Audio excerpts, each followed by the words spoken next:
బావగారికి మట్టుకు బాలకృష్ణ పని, చిరంజీవి కళ్ళోడు, నాకు వచ్చిన ప్యాంట్ బ్రహ్మానందం కట్టాయనుకుంటున్నా బావగారికి మరి.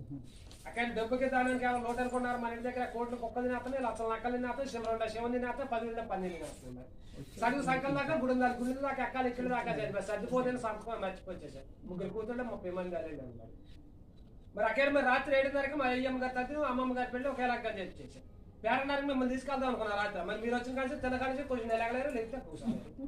అందుకే బ్రహ్మానందం, సూర్యకాంత, రమ్యకృష్ణ, దశాంతి, మేనం, సౌందర్యం తీసుకొచ్చి రాత్రి మా అయ్యమ్మ గారు తగ్గినాక మరి పెళ్లికి వచ్చిన పేరంటారు ఎక్కడ కూర్చున్నా ఉంటున్నారు. ఇంట్లో కొంచెం దిక్కు అయిపోతుంది, బజార్లో కూర్చొని గాలి అయిపోతుందని చెప్పి మన ఇంట్లో కూర్చుని రేపు మధ్యలో కూర్చోబెట్టే పెళ్లికి వచ్చిన పేరంటారు. మరి కూర్చున్న వాళ్ళు కూర్చున్నారు అక్కడ మరి ఏం నగలు అంటున్నారు. పెళ్లికి వచ్చిన పేరంటారు ఇతర నగలు పెట్టి తెలిసిపోతుంది, బంగారం నగలు పెడితే రోజులు దొంగలు ఎక్కువైపోయి చెప్పి నల్లగా ఉన్న వస్తాయి. ఎక్కడ కాలిపించి మనిషికి 3 స్వాతలు పెట్టుకోవచ్చు పేరంటారు. పిట్టల ధర మాటలు భలే ఉంటాయి కదండి. మీరు విన్నారు కదా, ఎలా ఉంది కామెంట్ చేయండి.